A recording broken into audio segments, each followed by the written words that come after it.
ये बड़ी सौभाग्यशाली क्षण है जो हमें मिलती है कि जिसमें हम प्रभु की सेवा कर सके या गुरु की सेवा कर सके। बाकी हर किसी के बस की बात नहीं। मैं अक्सर कहा करता हूं कि जहां जहां हरि का नाम होगा वहीं पर कुटिया ही होगी, वहां पर बंगले नहीं होंगे। भगवान की कथा ज्યાં જ્યાં થાય ને ત્યાં બંગલા નથી હોતા। પૂજ્ય બાપુની કથામાં પણ મેં સાંભળેલું કે હરિ હંમેશા ઝૂંપડી હોય, જંગલમાં ઝૂંપડી બાંધી। सबरीની ઝૂંપડી क्या ઝૂંપડી बंगलो नतो। हर किसी के घर मेरे प्रभु आए लेकिन कुटिया में आए, झुपड़िया में आए। क्योंकि बड़े बड़े घरों में मेरे ठाकुर जी कहते वो तो मेरा भी पड़ा है, लेकिन कोई अपनी प्रेम भरी छोटी सी कुटिया में तो बुलाए। तो ये सौभाग्यशाली क्षण है कि हमारी इस छोटी सी कुटिया में मेरे राम है। क्योंकि कहा है कि जन्मांतर भवेत् पुण्य श्रीमद् भागवतम में, हमारे जन्मों के पुण्य का उदय हो तब जाकर हमें प्रभु की कथा सुनने का अवसर प्राप्त होगा। पर क्यों ना सुने? क्या किसी को पैसे लगते हैं? क्या इनमें से किसी के पास मैंने टिकट कटवाई है कि भैया 500 रुपए दोगे तो ही कथा में बैठने दूंगा वरना पांडाल से बाहर? कहा मैंने कुछ? कई जगह पर नाट्य होते हैं तो होता है चार्ज, एक अंदर और बाहर एलसीडी लगे रहते हैं। जिस किसी को चार्ज देना है वो अंदर आए और नहीं देना वो बाहर खड़े, वो बाहर एलसीडी में देखे। तो क्या मैंने ऐसा कुछ किया यहाँ पर, या मेरे ठाकुर जी ने ऐसा कुछ करवाया कि यहाँ पर टिकट रखो? नहीं, फ्री में देखना। हर जगह पर कथा होगी, किसी भी कथा में टिकट नहीं होती, किसी भी भजन में टिकट नहीं होती। क्यों? क्योंकि वो सबके लिए अवेलेबल है। और सबके लिए मैं भी एक बात स्पष्ट कर दूं, किसके लिए अवेलेबल है? तो मैं हर बार कहता हूँ कि मेरे बिहारी जी की महफिल को, मेरे बिहारी जी की महफिल को बिहारी जी सजाते हैं। बिहारी जी की महफिल को बिहारी जी सजाते हैं और कथा में वही आते हैं जिसे बिहारी जी बुलाते हैं। सभी प्रेम से कहेंगे देखना भैया, जज्बात पकड़ के रख लो, गांठ मार के रख लो। अगर किसी को लिखवानी है तो लिखवा लो, मैं अपनी सही करके भी दे देता हूँ। कथा में वही पहुंचेगा, सत्संग में वही पहुंचेगा जिसके भाग्य में पहुंचना लिखा है। वरना पड़ोस में कथा होगी फिर भी कहेगा महाराज जी ये काम हो गया तो नहीं आता। और एक व्यक्ति ऐसा होगा चाहे कोसों दूर रहता हो फिर भी आकर बैठ जाता।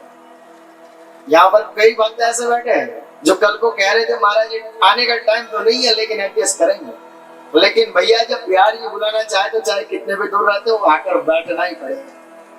प्रेम से कहेंगे आकर बैठना भी पड़ेगा और बोलना भी पड़ेगा। ये तो सौभाग्य है हमारा कि वो बुलाए। बाकी कहाँ हमारी ऐसी किस्मत, मैली चादर ओढ़ के कैसे द्वार तुम्हारे आऊं। इस मैली चादर वाले को कोई बुलाए क्या? एक बात सच बता दूं, द्वार पर यदि कोई दिखाई दे जाए वो आपके द्वार पर पहुंच रहा है, उसकी चादर में दाग लगे, कपड़े फटे पुराने, आप घर में आने दोगे कि नहीं? देखना सच और यस और नो अगर बोलना है तो मैं कह देता हूं कैसे बोलना मैं समझ जाऊंगा। अगर किसी को नो बोलना है तो कुछ मत बोलना, और यस बोलना है मेरी बात सही है तो राधे राधे बोल देना, मैं समझ जाऊंगा। हाँ, क्या किसी फटे पुराने कपड़े वाले को, गंदे कपड़े वाले को हम घर में आने देते? नहीं आने देते, ठीक है, समझ गया। तो हमारे कपड़े माया द्वेष ईर्ष्या से फटे पूरे हैं, दाग लगे हुए, फिर भी हम इसके सामने बैठे हैं तो क्या इसकी कृपा नहीं है? है, इसकी कृपा है तो ही हम बैठे, वरना हमारी क्या दिशा चाहिए बिठाए। हम लोग अगर नहीं आने देते किसी को घर में तो ये तो सरदारों के सरदार है, शाहों के शाह है, लेकिन ये इनका कर्म है कि जो हमको बैठने देते। तो बंधु जब ये इतनी कृपा कर रहे तो हम क्यों ना कृपा ले? जब देने वाला दे रहा हो तो हम क्यों ना ले? कहीं पर घोषणा हो जाए भैया आज यहाँ पर फ्री में भोजन मिलेगा, जाते कि नहीं जाते? भंडारों से आवजो जमवा, दौड़ते जाते कि नहीं? तुरंत पहुंच जाते, हमारे सबसे पहले थाली हमारी। तो जब वहां पर फ्री में मिल रहा है दौड़ के जाते हो, तो यहाँ पर भोजन से अधिक मूल्यवान वस्तु मिल रही है और वो है हरि की कृपा। तो फिर यहाँ पर भी दौड़ कर आओ, प्रभु सबसे पहले मेरे पात्र में दो। जे बहला तो बहला, कथा में सबसे पहले जो आगे बैठेगा जो आगे रहता है उसको सबसे ज्यादा मिलता है, पीछे रहते रहते कम हो जाता है। तो इसीलिए आदत बना लो, कथा 2 बजे शुरू होती है तो 1:30 बजे आकर बैठ जाओ। जो आगे बैठ गया सो पाएगा, पीछे रहेगा सो खाली हाथ घर जाएगा। तो बंधु, यदि नसीब में है, भाग्य में लिखा है, तो प्राप्त करने के लिए आगे बढ़ो। ये हमारा सद्भाग्य है कि हमें प्रभु की कथा मिल रही है। तो ये हरि का दर्शन, प्रभु की कृपा हमें कहाँ मिल रही है? यहाँ तक कहा है शास्त्र में कि वेद्यते हृदय ग्रंथि छिद्यन्ते सर्व संशयाः, विद्यन्ते हृदय ग्रंथि छिद्यन्ते सर्व संशयाः, श्रियन्ते चास्य कर्माणि तस्मिन् दृष्टे प्ररावरे। विद्यते हृदय ग्रंथि, जो हमारी हृदय की ग्रंथि को भेद दे। हमारे हृदय में कई सारी ग्रंथि बंदी है कि ये सब हम कर रहे हैं, ये सब हमारा है। तो बंधु, विद्यते हृदय ग्रंथि, जिससे हमारी हृदय की ग्रंथियों का भेदन हो जाए। छिद्यन्ते सर्व संशया, जो सारे संशयों को छेद दे। कईयों को संशय होता है, महाराज हमारा ये काम होगा, हम भागवत सुने क्या होगा? अरे तुझे पहले से ही संशय है तो क्या होगा? भाग होगा। हमारे गुजराती में कहते हैं, हमारे गुजराती में कहवे छे क्या पता है? शंका वालों संग काशीए पहुंचे। अब तुझे पहले से ही संशय है, कहाँ तो पहुंचेगा। लेकिन जिससे हमारे सारे संशय का छेदन हो जाए और श्रियन्ते चास्य कर्माणि, हमारे जन्मों जन्मों के पाप कर्मों का नाश हो जाए। अब बताओ किससे? जानना चाहते हो कि छोड़ दो? सब जानते ही हो। जानना चाहते हो? कुछ सुनाई नहीं दे? शायद कम सुनाई दे रहा है सबको। भाई साहब को बोलना पड़ेगा कल और 2-4 लगे। 3 काम होते हैं एक काम से। कौन से 3 काम? पहला काम विद्यन्ते हृदय ग्रंथि, हमारे हृदय की ग्रंथि का भेद। छिद्यन्ते सर्व संशया, हमारे सभी संशय का नाश हो जाए। और तीसरा श्रियन्ते चास्य कर्माणि, हमारे जन्मों जन्मों के पाप कर्म का नाश हो जाए। अब बताओ किससे? तो वो है केवल तस्मिन् दृष्टे परावरे, केवल प्रभु की एक कृपा दृष्टि से। किससे?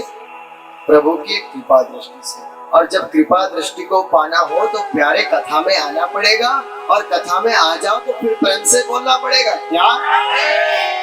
हाँ, ये कार्य बहुत कठिन नहीं है, बिल्कुल सरल है। कई लोग कहते हैं परमात्मा ने पामवा बहुत कठिन है, परमात्मा को प्राप्त करना कठिन है। नहीं, बिल्कुल कठिन नहीं है।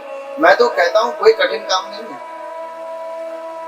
क्योंकि कठिन काम तो हमको भी कई बार लगा है। जब कथा का दिन आ जाए, पांडाल ना लगा हो, सर पे छत ना लगी हो, स्टेज ना बना हो, थोड़ी सी चिंता होती है कि क्या ये कथा करवाएगा। लेकिन तब क्या होता है?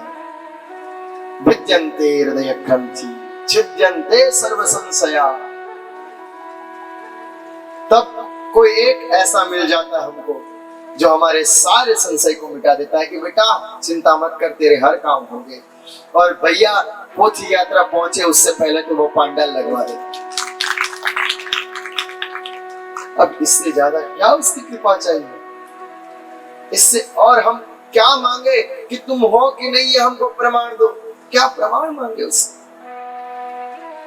परमात्मा तुम हम पर इतनी कृपा कर दो, यही तुम्हारी सबसे बड़ी कृपा है, क्योंकि हम तो इस कृपा के लायक नहीं है।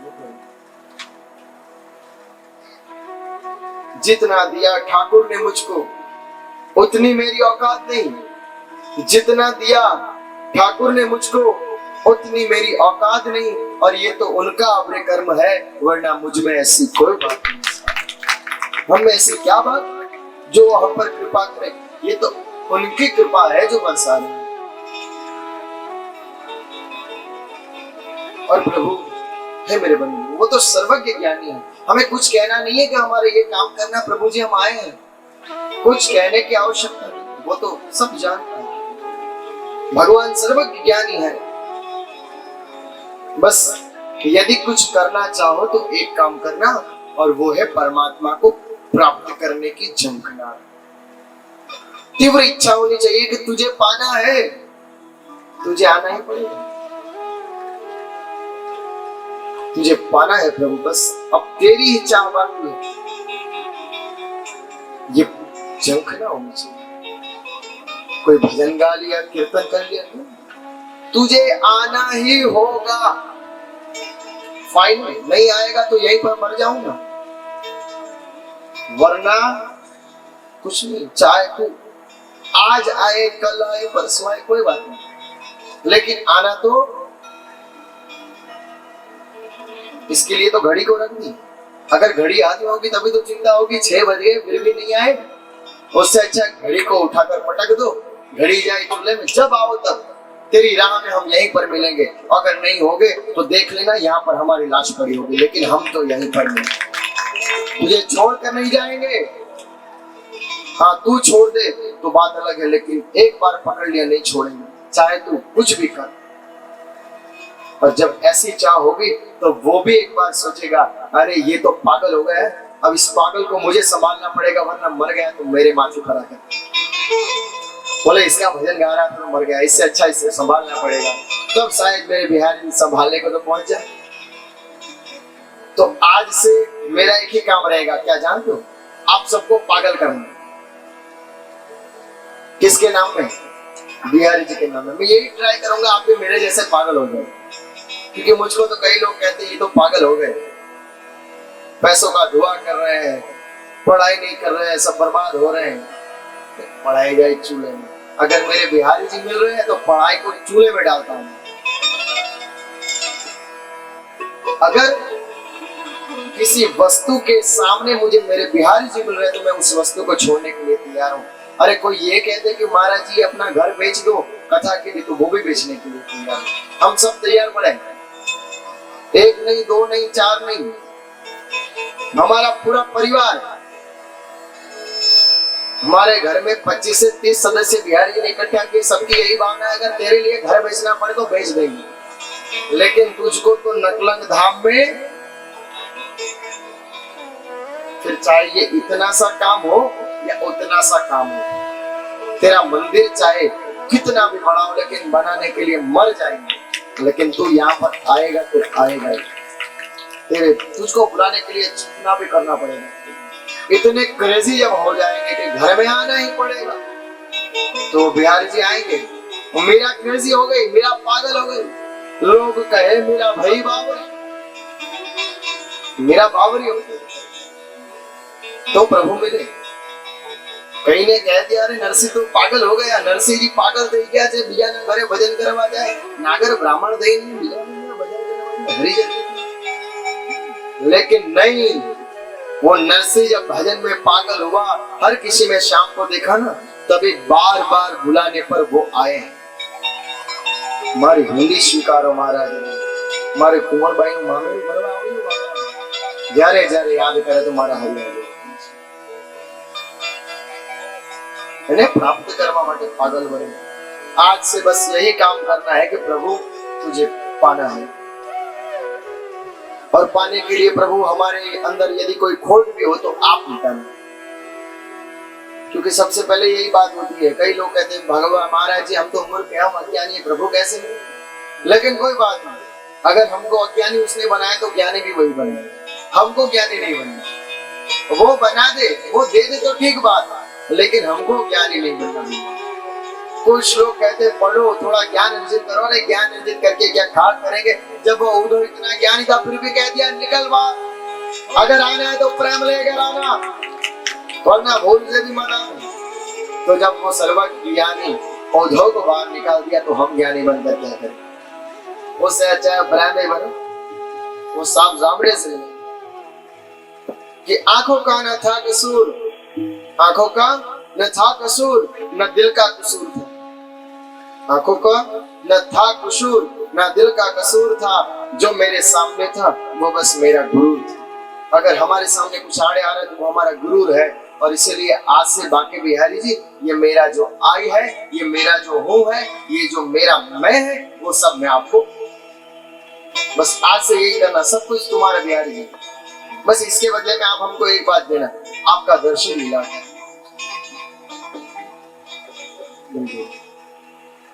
जीवन में बस उसी को तो पाना है, और क्या पाओगे। जीवन में 3 बात स्तंभ है, याद रखना। 3 बात आधार है। पहली बात धर्म का सार, धर्म जीवन का आधार है, और धर्म में 3 बात सार है। पहला धर्म का सार सत्य, क्या ट्रूथ। आप सबको शायद इंग्लिश समझ में आती है इसलिए इंग्लिश में बोल रहा हूं। ट्रूथ क्या, सत्य। धर्म का सार है सत्य, और सत्य का सार, सत्य का सार है प्रेम। 2 हुए, और प्रेम का सार करुणा। सत्य, प्रेम, करुणा। और करुणा का सार फिर से साइकिल, सत्य। जीवन के बिल्कुल 3 स्तंभ, सत्य, प्रेम, करुणा। जब तक जीवन में सत्य नहीं तब तक प्रेम नहीं मिलेगा, जब तक प्रेम नहीं तब तक करुणा नहीं, और जब तक करुणा नहीं तब तक वो सत्य नहीं मिलेगा। अगर सत्य को प्राप्त करना है तो करुणा जगाओ, करुणा जगानी है तो सबसे पहले प्रेम देना। और प्रेम कहां से मिलेगा? प्रेम की दुकान कौन है जानते हो? क्या किसी ने ये कहा कि राम भगवान ने प्रेम किया?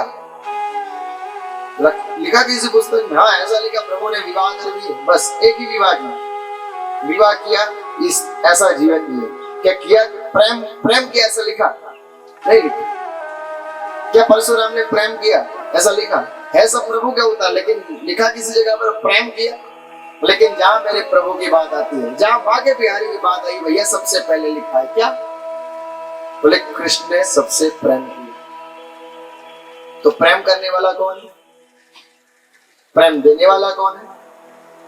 प्रेम सिखाने वाला कौन है? कौन? हाँ, सब सिर हिला रहे हो, लेकिन कौन? बोले बांके बिहारी। ये प्रेम सिखाने वाला कौन? वो जो सबसे परे बैठे है। कौन? वो जो सबसे परे बैठे हैं। हाँ, उनसे कह देना कि हम उन्हीं पर मरे बैठे हैं। वो सबसे पहले बैठे हैं, वो पीछे बड़े, वही है प्रेम वाला। अब जब प्रेम की दुकान में जाओगे तो प्रेम मिलेगा, सही बात है। जूतों की दुकान में जाओगे तो क्या मिलेगा? कपड़ों की दुकान में जाओगे तो प्रेम की दुकान में जाओगे तो। लेकिन नहीं महाराज, हमको प्रेम कहाँ चाहिए? हमको तो चाहिए लोगों की इतनी बड़ी बड़ी बातें, लोगों की इतनी बड़ी बड़ी चुके वो नोक वाली तीर वाली बात। फिर कहेंगे महाराज हमारे लिए ऐसा कुछ। अरे सुनता क्यों है? तेल लेने जाए वो दुनिया वाले, छोड़ उसको। अगर तीर लगता है तो आ मेरे बांके बिहारी की महफिल में, जहाँ फूलों के सेज सजते हैं। अगर वहां पर तीर लगते तो छोड़ दे वो तीर वालों को। जहां पर फूलों की सेज सज रही है वहां पर आकर बैठ, पता चल जाएगा सब।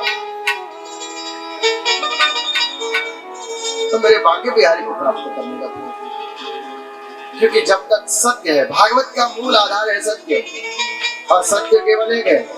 कौन सा सत्य जानते हो? हम तो रोज सुनते हैं क्योंकि हमारे घर के पास ही वो सत्य है। हम हमारे जीवन में ये सबसे बड़ा ये परिवर्तन है, इसका कारण जानते हो क्या है? क्योंकि हम उस सत्य को पहले से जान चुके हैं। ना ही कोई पुस्तक पढ़ा, ना ही कोई कथा पढ़ी, लेकिन उससे पहले भी इस सत्य को जान चुके। क्या जानते हो? हम लोग रोज देखते, रोज शायद बिहार जी को प्रार्थना करते, ऐसा रोज ना दिखाए, लेकिन देखते हैं क्या?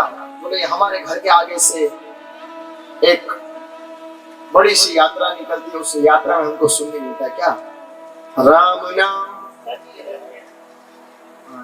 ऐसी यात्रा निकलती है जिसमें सब लोग इस सत्य को पुकार पुकार कर कहते हैं कि भैया जान लेना, जीवन में सत्य है तो क्या? राम नाम। क्या गलत बोल रहा हूं? क्या अपराध कर दिया मैंने? मानना बता, उतरूंगा तो मानना। सत्य ही नहीं, मैं कुछ झूठ थोड़ी बोल। आई एम राइट क्या रॉन्ग? I am right. कहने की जरूरत मैं राइट हूँ, मैं जानता ही। क्योंकि जब आप लोग नहीं बोलते ना तो मैं समझ जाता हूँ कि ये बात आपको समझ में आ गई कि ये बात सत्य है। क्योंकि व्यक्ति तभी सोचता है कि बोलूं कि नहीं बोलूं जब उसको ये बात लगती है, तभी वो सोचकर बोलता है कि हाँ, क्योंकि जानता है अगर बोल दिया तो अपने फिर घूम फिर कर आने।